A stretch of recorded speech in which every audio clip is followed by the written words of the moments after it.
மகன் தூய ஆவியின் பெயராலே.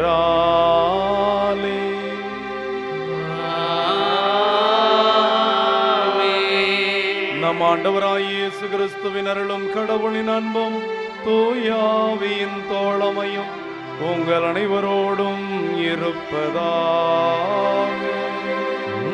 ஆன்மாவோடும் இருப்பதாக.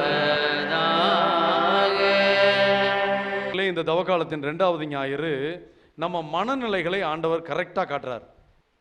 நம்ம வேலைக்கு போனால் என்ன எதிர்பார்க்குறோம்? சம்பளம். வேலைக்கு போனால் என்ன கிடைக்கும்? சம்பளம் கிடைக்கும். பள்ளிக்கூடத்துக்கு போனால் படிப்பு கிடைக்கும். எல்லாமே என்ன கிடைக்கும்? நான் ஏதாவது செஞ்சால் எனக்கு என்ன? நான் இதை ஏன் செய்யணும்? நான் இதை செஞ்சால் எனக்கு என்ன கிடைக்கும்? இந்த எதிர்பார்ப்பு இல்லாதவங்களாம் கை தூக்குங்க பார்ப்போம். எல்லாருக்கும் இருக்கு. காலையில் 9 மணிக்கிலேருந்து எப்படா அப்படியே இந்த 100 நாள் வேலை செய்கிறவங்கள்ட்ட தான் கற்றுக்கலாம். அதை இந்த நாட்டினுடைய சாபக்கேடு. நம்ம நாட்டுடைய பணத்தை ஏழைகளாக வேலை இல்லாமல் இருக்கிறாங்களே அவங்களுக்கு வேலை வாய்ப்பு கொடுக்கணும்னு கவர்மெண்ட் கொடுத்து உங்கள் பகுதியில் இருக்கிற வேலைகளை, குளங்களை, குட்டைகளை, ரோடுகளை சுத்தப்படுத்திக்கிங்கன்னு அரசு கொண்டு வந்த திட்டம். அநியாயமாக அந்த பணம் செரிக்கவே செரிக்காது. நான் எங்கேயாவது இந்த வேலை செஞ்சுக்கிட்டு இருந்தாங்கன்னா என் காரை நிப்பாட்டினோன்னு எல்லாம் மண்வெட்டி எடுத்துகிட்டு ஓடுதுங்க, யாரோ அதிகாரி வந்திருக்காரு அப்படின்ட்டு. இப்படி அந்த 100 நாள் மட்டும் இல்லை, நம்மளே வேலைக்கு கூப்பிட்றவர் அவர் பத்திரமா பக்கத்திலே நிற்கலைன்னா நெல்லும்புறதும், தண்ணி குடிக்க போகிறதும், அங்கே போகிறதும், இங்கே போகிறதும், இதனாலே நின்று கருத்து போயிட்டேன். இங்கே வேலைக்கு கூப்பிட்ற ஆளுகள் பின்னாடியே நான் நிற்கிறது இல்லைன்னா போச்சு, அன்னைக்கு பாதி வேலை கூட நடந்திருக்காது. அப்போ என்ன செய்யலாம்? எப்படி வேலை செய்யாமல் சம்பாரிச்சிடலாம்? சாயந்தரம் பாருங்க 500 ரூபா. இவருக்கு 500 ரூபாய்க்கு என்ன வேலை செஞ்சான்னு கணக்கெடுத்து பார்த்தா ஒன்றுமே இருக்காது. 500 ரூபாயை வச்சு என்ன செய்ய முடியுங்கிறது 2வது. இன்னைக்கு ஒன்றுமே வாங்க முடியாது. ஆனால் அந்த 500 ரூபாயை கொடுக்குற ஒரு விவசாயி 10 பேரை வச்சு 5000 ரூபா செலவழிக்கிற விவசாயி அந்த விவசாயத்துலேருந்து என்னத்தை எடுப்பான்? நீதி இல்லாத ஒன்று. நம்ம எல்லாமே நான் என்ன செஞ்சாலும் என்ன கிடைக்கும், எனக்கு என்ன கிடைக்கும், இந்த கீழ்த்தரமான புத்தி தான் கோயில்லையும் வந்துடுது. கோயிலுக்கு போனால் என்ன கிடைக்கும்?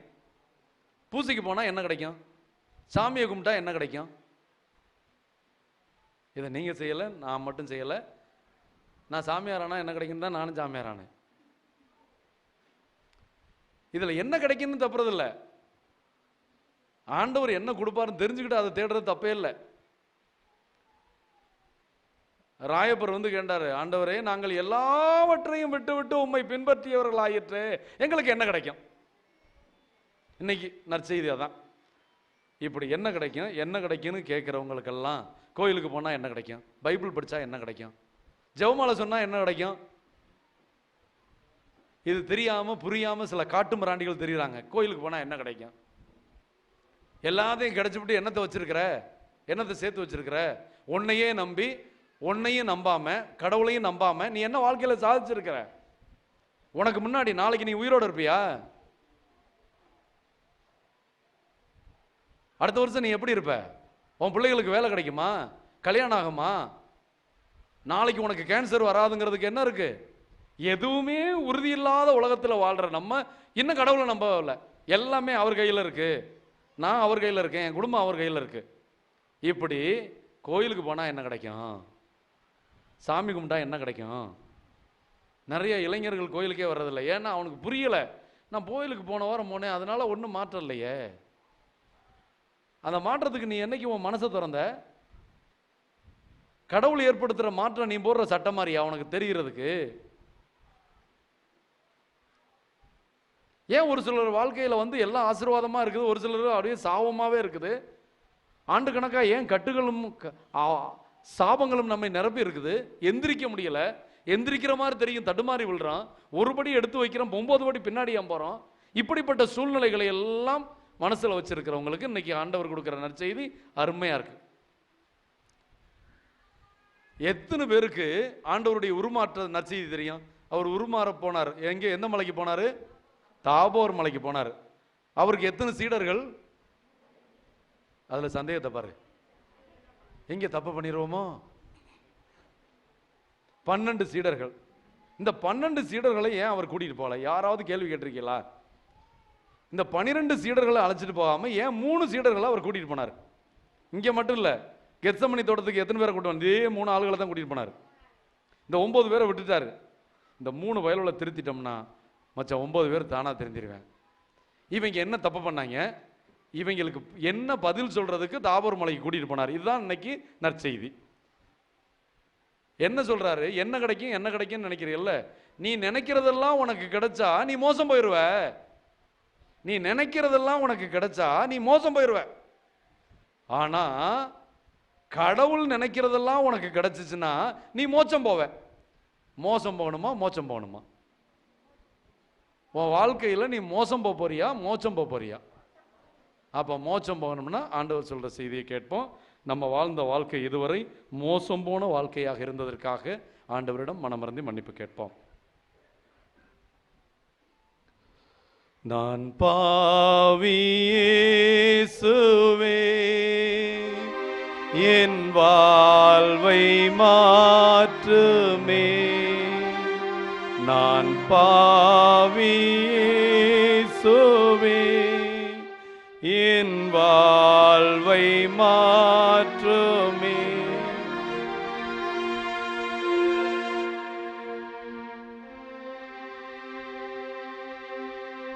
மறந்து விட்டேன், நான் தவறிவிட்டேன், என் பாவம் போக்குமே. மறந்து விட்டேன், நான் தவறிவிட்டேன், என் பாவம் போக்குமே. நான் பாவி இயேசுவே, என் வாழ்வை மாற்றுமே. கடவுளை, ஜெபத்தை, இறைவாக்கை நான் தவறிவிட்டேன்.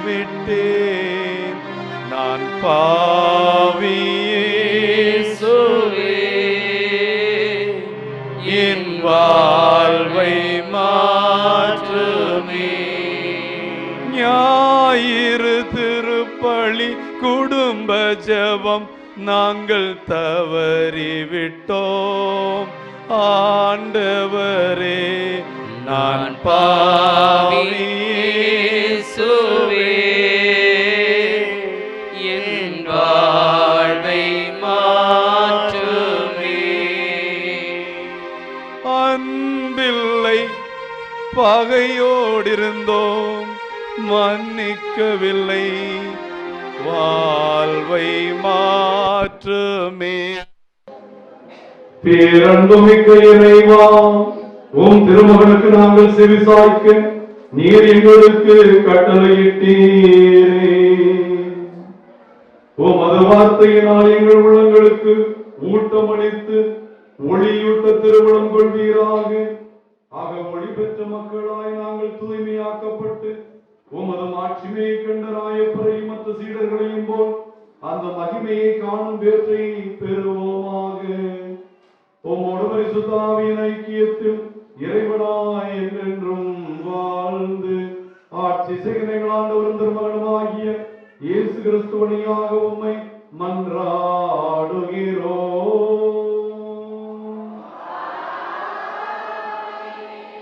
இறை சொற்றொடர்கள் 5-12 மற்றும் 17-18 மற்றும் 21. அந்நாட்களில் ஆண்டவர் ஆபிரகாமை வெளியே அழைத்து வந்து வானத்தை நிகழ்த்துவார், முடியுமானால் விண்மீன்களை எண்ணிப்பார், இவற்றைப் போலவே உன் வழிமரபினரும் இருப்பார் என்றார். ஆபிரகாம் ஆண்டவர் மீது நம்பிக்கை கொண்டார். அதை ஆண்டவர் அவருக்கு நீதியாக கருதினார். ஆண்டவர் ஆபிரகாமிடம், இந்நாட்டை உனக்கு உரிமை சொத்தாக அளிக்க உன்னை கல்தேரின் ஊர் என்ற நகரிலிருந்து இங்கு அழைத்து வந்த ஆண்டவர் நானே என்றார். அதற்கு ஆபிரகாம், என் தலைவராகிய ஆண்டவரே, இதை நான் உரிமையாக்கிக் கொள்வேன் என்பதை எப்படி தெரிந்து கொள்வேன் என்றார். ஆண்டவர் ஆபிரகாமிடம், 3 வயதுள்ள இளம் பசு, 3 வயதுள்ள வெள்ளாடு, 3 வயதுள்ள செம்மறியாடு, ஒரு காட்டுப்புறா, ஒரு மாடப்புறா ஆகியவற்றை என்னிடம் கொண்டு வா என்றார். ஆபிரகாம் இவற்றையெல்லாம் அவரிடம் கொண்டு வந்து அவைகளை 2 கூறுகளாக வெட்டி ஒவ்வொரு பகுதியையும் அதற்கு இணையான பகுதிக்கு எதிரெதிரே வைத்தார். ஆனால் பறவைகளை அவர் வெட்டவில்லை. துண்டித்த உடல்களை பறவைகள் தின்ன வந்த பொழுது ஆபிரகாம் அவற்றை விரட்டிவிட்டார். கதிரவன் மறையும் நேரத்தில் ஆபிரகாமுக்கு ஆழ்ந்த உறக்கம் வந்தது. அச்சுறுத்தும் காரிருள் அவரை சூழ்ந்தது. கதிரவன் மறைந்ததும் இருள் படர்ந்தது. அப்பொழுது புகைந்து கொண்டிருந்த தீச்சட்டி ஒன்றும் எரிந்து கொண்டிருந்த தீப்பந்தம் ஒன்றும் அந்த கூறுகளுக்கிடையே சென்றன. அன்றைய ஆண்டவர் ஆபிரகாமிடம் ஓர் உடன்படிக்கை செய்து, எகிப்தில் உள்ள ஆற்றிலிருந்து யூப்ரத்தீசு பேராறு வரை உள்ள இந்நாட்டை உன் வழிமரபினருக்கு வழங்குவேன் என்றார். ஆண்டவர் வழங்கும் அருள்வாக்கு. நாட்டிலே குடியிரு, நம்பத்தக்கவராய் வாழு. ஆண்டவரை நம்பு, நலமானதை செய். நாட்டிலே குடியிரு, நம்பத்தக்கவராய் வாழு. ஹல்லேலூயா, ஹல்லேலூயா, ஹல்லேலூயா, ஹல்லேலூயா, ஹல்லேலூயா, ஹல்லேலூயா. ஆண்டவரை நம்பு, நலமானதை செய்யும். ஆண்டவரை நம்பு, நலமானதை செய்யும். நாட்டிலே குடியிரு, நம்பத்தக்கவராய் வாழு. நாட்டிலே குடியிரு, நம்பத்தக்கவராய் வாழு. ஹல்லேலூயா, ஹல்லேலூயா, ஹல்லேலூயா. ஆண்டவரிலே மகிழ்ச்சி நீ கொள். ஆண்டவரிலே மகிழ்ச்சி நீ கொள். உன் உள்ளத்து விருப்பங்களை நிறைவேற்றுவார். உன் உள்ளத்து விருப்பங்களை நிறைவேற்றுவார். ஹல்லேலூயா, ஹல்லேலூயா. திருத்தூதர் பவுல் பிலிப்பியருக்கு எழுதிய திருமுகத்திலிருந்து வாசகம். அதிகாரம் 3, இறை வசனங்கள் 17, 4 முதல் 1 வரை. சகோதர சகோதரிகளே, நீங்கள் அனைவரும் என்னை போல் வாழுங்கள். நான் உங்களுக்கு காட்டிய முன் மாதிரியின்படி வாழ்பவர்களை பின்பற்றுங்கள். கிறிஸ்துவின் சிலுவைக்கு பகைவர்களாய் நடப்போர் பலர் உள்ளனர். அவர்களை பற்றி மீண்டும் மீண்டும் உங்களிடம் கூறியுள்ளேன். இப்பொழுதும் கண்ணீரோடு சொல்கிறேன். அழிவே அவர்கள் முடிவு, வயிறே அவர்கள் தெய்வம், மானக்கேடே அவர்கள் பெருமை. அவர்கள் எண்ணுவதெல்லாம் மண்ணுலகை சார்ந்தவை பற்றியே. நமக்கோ விண்ணுலகமே தாய்நாடு. அங்கிருந்துதான் மீட்பராம் ஆண்டவர் இயேசு கிறிஸ்து வருவார் என காத்திருக்கிறோம். அவர் தமது ஆற்றலால் தாழ்வுக்குரிய நம் உடலை மாற்றிக்குரிய தமது உடலின் சாயலாக உருமாற்றவும் அனைத்தையும் தமக்கு பணிய வைக்கவும் வல்லவர். ஆகவே என் அன்பார்ந்த சகோதர சகோதரிகளே, என் வாந்தைக்குரியவர்களே, நீங்கள் என் மகிழ்ச்சி, நீங்களே என் வெற்றி வாகை. அன்பர்களே, ஆண்டவரோடு உள்ள உறவில் நிலைத்திருங்கள். இது ஆண்டவர் வழங்கும் அருள்வாக்கு. என் தன் மந்தையை காப்பது போல ஆண்டவர் நம்மை காக்கின்றார்.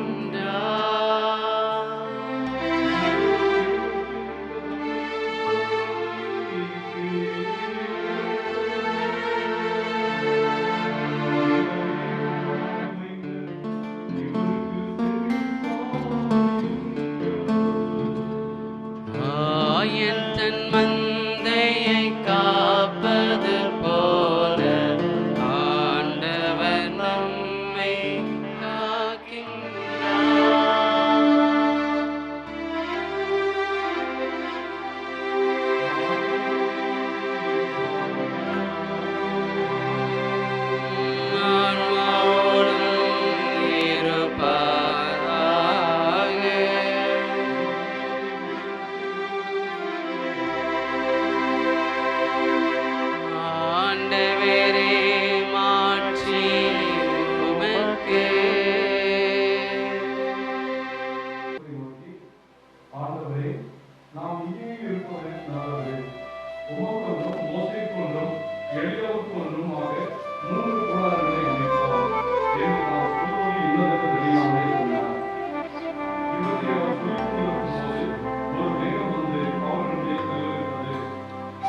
பேரிரக்கமுள்ள ஆண்டவரே, இப்படி பொருட்கள் எங்கள் பாவங்களை கழுவி போக்க உம்மை வேண்டுகின்றோம்.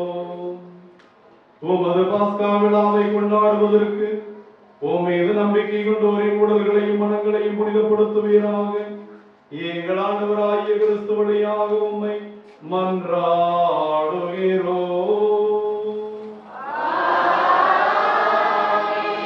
ஆண்டவர் உங்களோடு இருப்பாராக.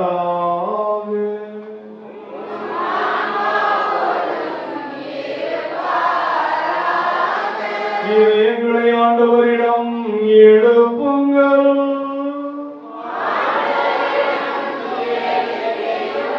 நாம் தேவனாகிய ஆண்டவருக்கு நன்றி கூறுவோம்.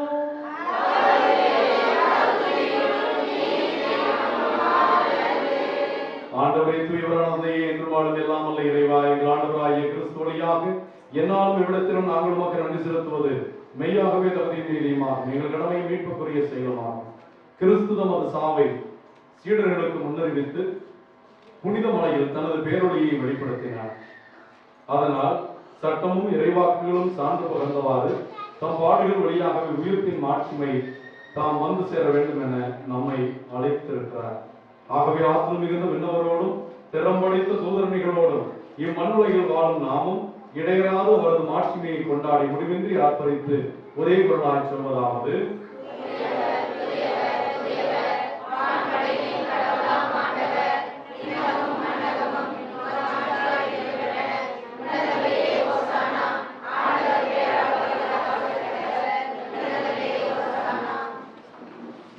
ஆண்டவரே, நீ மெய்யாகவே தூயவர், தூய்மை அனைத்துக்கும் ஊற்று. ஆகவே உடைய பரிசுத்த ஆவியை பொழிந்து இக்காணிக்கைகளை புனிதமாக்க வேண்டும் என மன்றாடுகிறோம். இவ்வாறு எங்கள் ஆண்டவர் இயேசு கிறிஸ்துவின் திருவுடலும் திருரத்தமுமாக இவை எங்களுக்கு மாறுவதாக. அவர் பாடுபட உடம் கணிந்து நம்மை கையளித்த போது அப்பத்தை எடுத்து நன்றி செலுத்தி அதை பிட்டு தம் சீடர்களுக்கெல்லாம் கொடுத்து அவர் கூறியதாவது: அனைவரும் இதிலிருந்து பெற்று உண்ணுங்கள், ஏனெனில் இது உங்களுக்காக கையளிக்கப்படும் என் உடல்.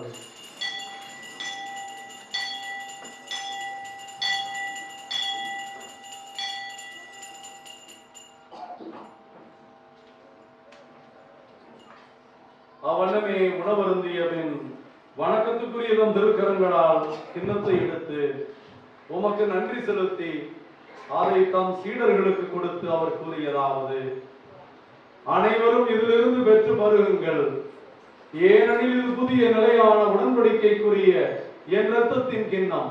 இது பாவ மன்னிப்புக்கென்று உங்களுக்காகவும் பலருக்காகவும் சிந்தப்படும். இதை என் நினைவாக செய்யுங்கள்.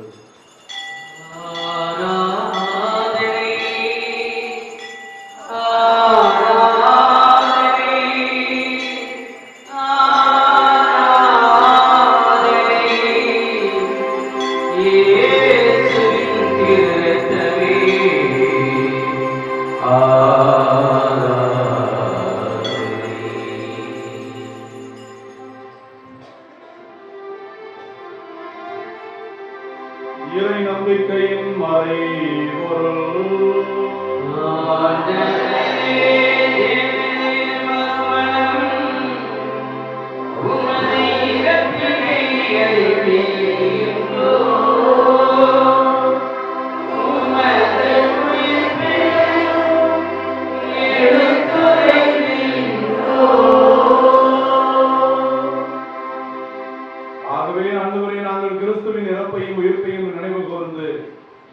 மக்களோடும் பக்தர்களோடும் வாழ்வழிக்கும் இந்த அப்பத்தையும் கிண்ணத்தையும் ஒப்புக் கொடுக்கின்றோம். உம் திருமணம் என்று ஊழியம் புரிய தகுதியற்ற எங்களை உம் வீடு தண்டை அழைத்து வந்த கிருபைக்காக நன்றி செலுத்துகிறோம். ஆண்டவரே, உம் திருமகனுடைய உடலையும் இரத்தத்தையும் உண்ணப்போகும் பிள்ளைகள் முழு சுகம் பெற்று உம் அன்பில் நிறைவடைவார்களாக. உலகமெல்லாம் மறந்து கிடக்கிற திருச்சபையை ஆசீர்வதிக்கும் நீர் இம்மக்களையும் ஆசீர்வதிப்பீராக. எங்கள் திருத்தந்தை பிரான்சிஸ், எங்கள் ஆயர் தேவதாஸ் அம்ரோஸ், ஏனைய ஆயர்கள், திருப்பணியாளர்கள், துறவியர், எம் திருத்தலத்திற்கு வருகின்ற பக்தர்கள், எம் பங்கு மக்கள் ஒவ்வொருவரையும், குறிப்பாக இந்த 2 நாள் தியானத்திலும் முழுமையாக கலந்து கொண்டு ஆண்டவருடைய அருளுக்காக ஜெபித்த உம் பிள்ளைகளையும் இந்த தியானத்தை நடத்திய ஜெருசலேம் ஜெப குழுவினரை ஆண்டவரே உம்முடைய கிருபையால் வாஞ்சையால் நிரப்பி அருளும். உயிர்த்தெழுவோம் என்று நம்பிக்கையோடு வாழ்ந்து இறந்து போன எல்லா பெற்றோர்களுக்காகவும் பெரியோர்களுக்காகவும் உடன் பிறந்தவர்களுக்காகவும் நம் குடும்பத்தில் மறித்தவர்களுக்காகவும் என்னுடைய அப்பா அம்மா என்னுடைய அண்ணன் என் குடும்பத்தில் மறித்த எல்லா ஆன்மாக்களுக்காகவும் உருக்கமாக மன்றாடுவோம். ஆண்டவர் அவர்களை ஒளிமிக்க தம் திருமுன் ஏற்றுக்கொள்வாராக. இவ்வுலகில் வாழும் நம் அனைவரும் மீதும் இரக்கம் கொள்வாராக. கடவுளின் கன்னித்தாயான மாட்சிமைக்குரிய துன்ப முடிச்சுகளை அவளுக்கும் அன்னை மரியா, அவருடைய அன்பு கணவரான நம் பாதுகாவலர் கனவின் புனித சூசையப்பர், இயேசுவின் திருத்தூதர்கள், இன்னும் இவ்வுலகில் நமக்கு உதவராய் வாழ்ந்த எல்லா புனிதர்களோடும் நிலையான வாழ்வில் தோழமை கொண்டு உம் திருமகன் இயேசு கிறிஸ்து வழியாக உம்மை புகழ்ந்தேற்று வரமருள உம்மை தாழ்மையாய் வேண்டுகிறோம். அன்புக்குரியவர்களே, ஆண்டவருடைய திருவுடலையும் திருரத்தத்தையும் தந்தையாகிய கடவுளுக்கு நான் ஒப்புக் கொடுக்கிற நேரத்திலே இவர் வழியாக இவரோடு இவரில் எல்லாம் வல்ல இறைவனாகிய தந்தையே, தூய ஆவியின் ஒன்றிற்கு எல்லா புகழும் மாற்றியும் என்றென்றும் உமக்கு உரியதே.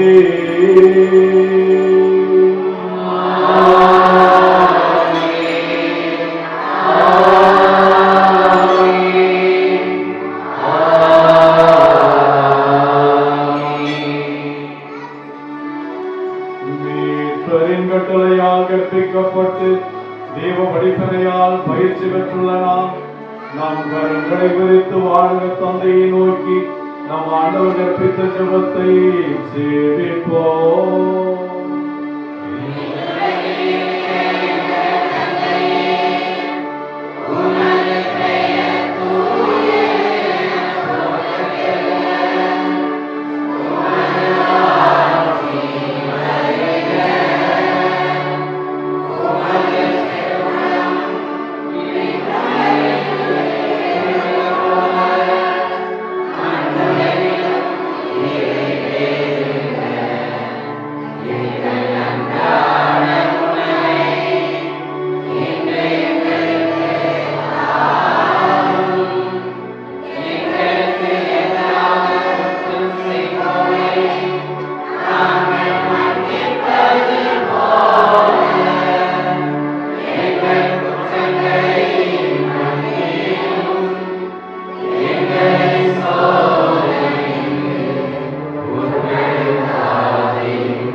ஆண்டவரே, தீமை அனைத்திலுமிருந்தும் எங்கள் அனைவரையும் விடுவித்து எங்கள் வாழ்நாளில் அமைதியை கனிவுடர உம்மை மன்றாடுகின்றோம்.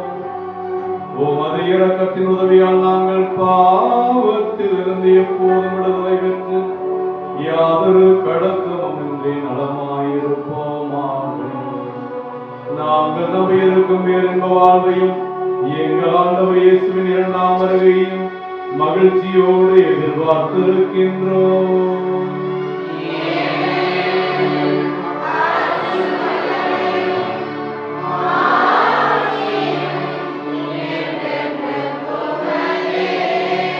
ஆண்டவராய் இயேசு கிறிஸ்துவே, அமைதியை உங்களுக்கு விட்டு செல்லுகிறேன், என் அமைதியை உங்களுக்கு அளிக்கிறேன் என்றும் அப்போஸ்தலர்களுக்கு மொழிந்தீரே. எங்கள் குற்றங்கள் குறைகள் பாவங்களை பாராமல் உம் மீது விசுவாசம் கொண்டு இந்த தியானத்தின் பலன்களை பெற வந்திருக்கிறோம் பிள்ளைகளுக்கு ஒற்றுமையும் அமைதியும் அளித்தருள திருவுளம் கொள்வீராக. என்றென்றும் வாழ்ந்து ஆட்சி செய்கின்றவர் நீரே.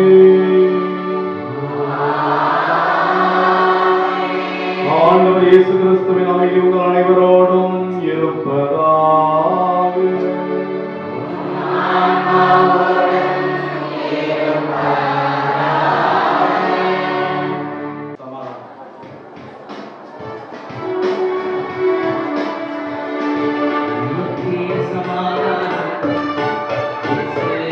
சமாதானம்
அன்பார்ந்தவர்களே, தாபோர் மலையிலே உருமாறிய தேவன் எலியாவின் ஜெபத்தை கேட்டு இஸ்ரவேல் மக்களுடைய படைத்தளபதிகளின் கண்களை திறக்க செய்து மலை முழுவதும் நெருப்பு குதிரைகளோடு நின்று கொண்டிருந்த தேவன் உன் பிரச்சனைகள், உன் கஷ்டங்களை எல்லாம் தீர்க்க, உன்னுடைய மன காயங்களை எல்லாம் மாற்ற விரும்புகிறேன். குணமாக நான் இரக்கம் கொள்கிறேன், நான் உன் மீது ஆசை கொள்கிறேன். உன் கருவிலே ஒரு கரு கூட உருவாகவில்லை என்று நினைக்கிறாயா? ஆண்டவர் சொன்னார், குழந்தை பெறாத மலடிகளுடைய வயிறுகள் பேறு பெற்றவை, பால் கொடுக்காத பொம்மைகள் பேறு பெற்றவை. ஆண்டவர் உனக்கு அந்த அறவை வழங்குகின்றவராக இருக்கிறவர். மருத்துவர்களால் முடியாது என்று சொன்னதை முடிய வைப்பேன் என்று சொல்கிறவர். இந்த தரித்திரத்திலே குழந்தை வரணும், திருமண வரணும், திருக்குடும்பங்களுக்கான ஆசீர்வாதம், இன்னும் உடல் உள் உறுப்புகளுடைய நோய்கள் நீக்குகின்ற வரத்தையும் ஆண்டவர் வாக்களித்திருக்கிறார். அந்த வாக்களித்த தேவன் நம்முடைய உடலுக்குள் இருக்கிற பிரச்சனைகள், சர்க்கரை வியாதிகள், கல்லீரல் பிரச்சனைகள், குடல் பிரச்சனைகள், முதுகு வலிகள், இடுப்பு வலிகள், மூச்சு விட முடியாமல் தவிக்கிற தவிப்புகள், தொடர்ந்து தலைவலிகள் எல்லாவற்றையும் ஆண்டவர் குணப்படுத்துகிறவராக இருக்கிறார். நான் விரும்புகிறேன் குணமாக இருக்கிறார். இந்த ஆண்டவருடைய உடலை நீங்கள் உண்ண வரும்போது உங்களுக்கு என்ன பிரச்சனை இருக்கிறதோ இந்த பிரச்சனையை தீர்க்கின்ற மருந்து இதுதான். ஆண்டவரே, நீர் தருகின்ற அருமருந்தாகி இந்த நற்கருணையை நான் உண்ணும் போது எனக்கு சுகம் கிடைக்கட்டும், எனக்கு அமைதி கிடைக்கட்டும் என்று சொல்லிக்கொண்டு நீங்கள் ஆமென் என்று சொல்லி இந்த நற்கருணை விருந்தில் கலந்து கொள்ள வந்திருக்கிற நாம் அனைவரும் பேறு பெற்றோம்.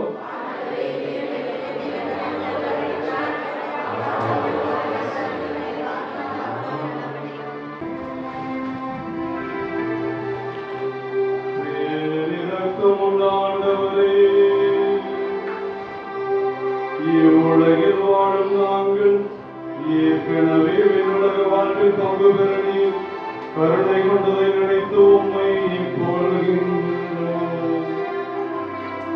மாட்சிக்குரிய மறை நிகழ்வுகளை பெரும் மகிழ்ச்சியோடு கொண்டாடிய நாங்கள் உமக்கு செலுத்தும் நிறைவான நன்றியையும் ஏற்றுக்கொள்ளும்.